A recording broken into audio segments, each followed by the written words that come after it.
नमस्ते everyone, Monika astrology में आपका बहुत बहुत स्वागत है। आज हम चर्चा करने जा रहे हैं तुला लग्न की और राहु के राशि परिवर्तन की, यानी कि राहु जो राशि परिवर्तित कर चुका है 30 अक्टूबर 2023 से 18 मई 2025 तक का ये ट्रांजिट है। 18 महीने का ट्रांजिट है।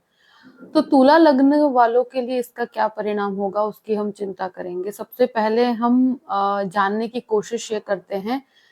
देखिए, तुला लग्न के अंदर केतु का भ्रमण हो रहा था और सामने सप्तम भाव में राहु का भ्रमण था।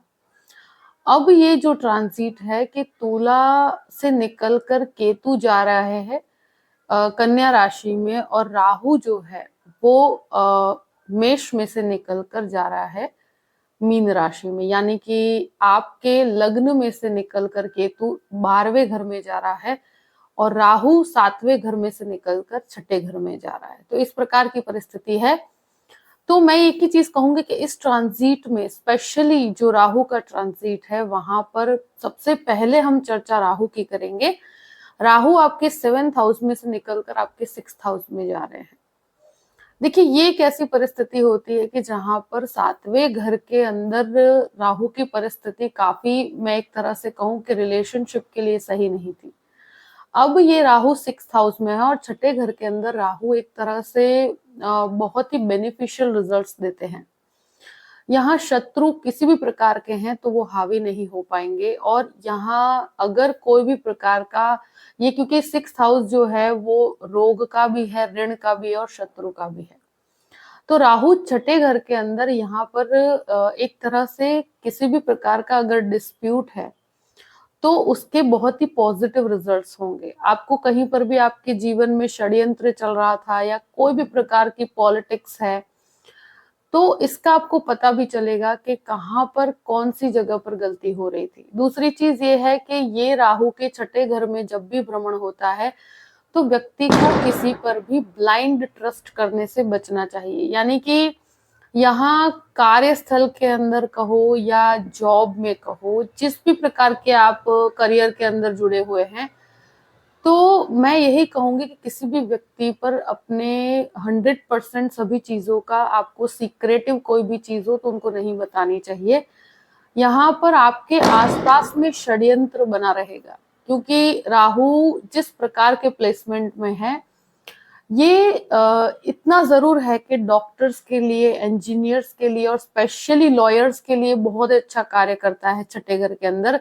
जो भी मेडिसिन से रिलेटेड कोई भी काम, मेडिसिन क्षेत्र के अंदर जुड़े हुए हैं, जो मेडिसिन का लेने बेचने का काम करते हैं, बिजनेस करते हैं, उनके लिए एक फायदे कारक परिस्थिति कहूंगी मैं। लॉ डिपार्टमेंट में जो लोग हैं उनके लिए बहुत अच्छी परिस्थिति है। यहाँ पर एक चीज जरूर कहूंगी कि राहु आपको डेफिनेटली बहुत ही माइंड सेट के साथ आगे बढ़ने के लिए प्रेरित करेगा। यहाँ पर लोन बहुत ही ज्यादा कैलकुलेटिव अप्रोच के साथ लेनी है, यानी कि आप एक तो किसी को भी उधार देने की बात हो तो वहां पर भी आपको ध्यान देना है, और अगर आप कोई भी प्रकार का उधार लेते हैं तो देखिए बहुत कैलकुलेटिव अप्रोच के साथ आगे बढ़िएगा। यहाँ पर बहुत बड़े लोन्स या बहुत बड़े इन्वेस्टमेंट किसी भी प्रकार के आप करते हैं तो यहाँ बिना सोचे समझे यहाँ बहुत बड़े लोन्स लेते हैं और बिजनेस के अंदर आप इन्वेस्ट करते हैं तो आपको सोच समझ के कार्य कीजिएगा। 2 से 3 जन की एडवाइस लेकर कार्य कीजिएगा। देखिए, लोन ले सकते हैं आप, उसमें कोई समस्या नहीं है, मगर एक चीज जरूर कहूंगी कि अपनी कैपेसिटी के अंदर रहकर कीजिएगा। यहाँ पर बहुत बड़े रिस्क टेकिंग लोन लेने से आपको बचना चाहिए। बाकी अगर आप सोच समझ के कैलकुलेशन के साथ आगे बढ़ते हैं तो वहां पर कोई समस्या नहीं है। देखिए, यहाँ पर एक तरह से कहा जाए 6th हाउस के अंदर राहु जब भी होता है तो यहाँ पर जनरली हेल्थ की बात की जाए तो बहुत सोच समझ के, अगर कोई भी ऑपरेशन की परिस्थिति है तो बहुत सोच समझ के आगे बढ़िएगा। किसी भी एक व्यक्ति के ऊपर निर्भर नहीं रहना है। 2 से 3 डॉक्टर्स की एडवाइस लेकर आगे बढ़िएगा। एकदम से किसी भी प्रकार की ऑपरेशन की परिस्थिति आती है तो वहां पर आपको सोच समझ के आगे बढ़ना है, बहुत जल्दबाजी नहीं करनी है, क्योंकि राहु जनरली मेडिसिन में खर्च करवाता है पैसे, और कभी भी आपको पता भी नहीं चलता कि आपको किस प्रकार की प्रॉब्लम है। तो एक बार में प्रॉब्लम पकड़ में नहीं आती। और यहाँ एक चीज है कि जो भी आप मेडिसिन लेते हैं वो रॉन्ग मेडिसिन प्राप्त करवाता है। कभी कभी राइट व्यक्ति तक पहुंचने के लिए आपको एक कहते हैं ना कि एक 2 से 3 जन की एडवाइस लेकर आप राइट व्यक्ति तक पहुंचते हैं। तो इसलिए कहती हूँ कि बहुत जल्दबाजी मत दिखाइएगा। बाकी स्वास्थ्य संबंधित बहुत बड़ी समस्याएं नहीं है, मगर अगर कोई ऑलरेडी आप बहुत समय से कोई ऐसी समस्या है कि जिसके ऊपर ध्यान नहीं दे पाए हैं, तो ऐसा कोई भी लंबे समय का हेल्थ इशू है तो उसके लिए प्रॉपर मेडिसिन आपको ये प्राप्त करवाएगा।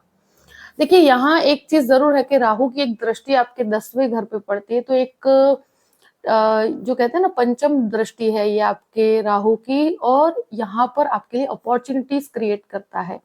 यहाँ व्यक्ति को बहुत बुद्धि से कार्य करना सिखाता है, साथ में आपके आसपास के षड्यंत्र को आप समझ पाएंगे, आपको किस प्रकार से आगे बढ़ना है। आप कोई भी जगह पर कहते हैं ना कि बहुत ही बुद्धि से आप आगे बढ़ पाएंगे, और आपको अपॉर्चुनिटीज को ग्रैब करना कैसे है ये भी राहु के द्वारा आपको प्राप्त होगा। तो मुझे लगता है कि यहाँ पर व्यक्ति शॉर्टकट के अंदर पैसे कमाने की भी कोशिश करता है, और काफी ऐसी अपॉर्चुनिटीज भी आपको प्राप्त होगी कि जहां पर आप जल्दी से अपने जीवन पे एक अच्छे स्टेज तक पहुंच जाए। तो इस प्रकार की अपॉर्चुनिटीज राहु देता है, मगर यही है कि कार्यस्थल पर किसी पर भी ब्लाइंड ट्रस्ट करने से आपको बचना चाहिए। राहु की एक दृष्टि 12th हाउस पर पड़ती है, तो विदेश यात्राओं का स्थान है, तो विदेश से संबंधित काफी अच्छे फल प्राप्त होंगे आपको। यहाँ एक चीज जरूर है कि यहाँ विदेश घूमने के पीछे खर्च होता है। जो लोग विदेश जाना चाहते हैं उनके लिए एक बहुत बेनिफिशियल परिस्थिति है, और स्पेशली जो स्टूडेंट्स हैं जो विदेश जाना चाहते हैं तो उनके लिए ये बहुत अच्छा समय है कि जहां पर वो एजुकेशन के लिए बाहर जाना चाहते हैं, और स्पेशली मेडिसिन के लिए, तो ये समय उनके लिए बहुत बेहतर कहूंगी मैं।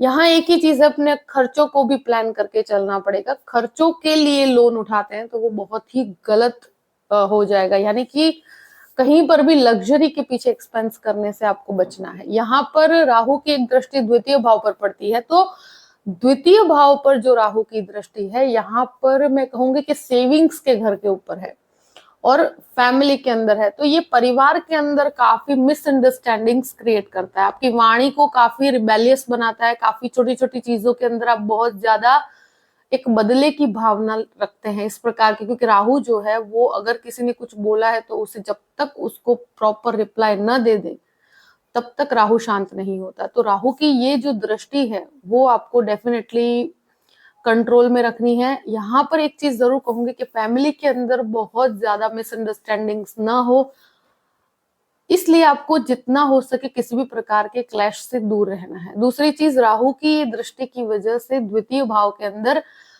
कोई इन्वेस्टमेंट करते हैं तो कैलकुलेटिव अप्रोच के साथ आप आगे बढ़ सकते हैं, मगर जो लाइन आपकी नहीं है, यानी कि जो आपके नॉलेज के बाहर का कोई ऐसा फील्ड है तो उसके अंदर आप इन्वेस्ट करते हैं तो वहां पर आपको डेफिनेटली मैं कहूंगी कि नहीं पढ़ना चाहिए। जहां आपका एक्सपर्टीज है, जो चीज में आपको प्रॉपर नॉलेज है, उसी के अंदर इन्वेस्टमेंट करना चाहिए। यहाँ पर कोई भी प्रकार के रिस्क टेकिंग इन्वेस्टमेंट से आपको बचना चाहिए। शॉर्ट टर्म इनकम की तरफ आप कोई भी प्रकार के कहते हैं ना कि बहुत शॉर्टकट लेके व्यक्ति आगे बढ़ जाता है, तो इस प्रकार की एक्टिविटी से दूर रहिएगा। बाकी ये जो केतु का लग्न में से निकलना आपके लिए बहुत ही बेहतर परिणाम लेकर आएगा, और राहु का सप्तम भाव में से निकलना और 6th हाउस में जाना, कि 6th हाउस में राहु एक तरह से बेटर प्लेसमेंट है राहु का, कि जो आपको बहुत ही अच्छी अपॉर्चुनिटीज भी दिलवाता है, आपके बुद्धि को काफी शार्प करता है, आपको कहाँ पर इन्वेस्टमेंट के अंदर किस प्रकार से आगे बढ़ना,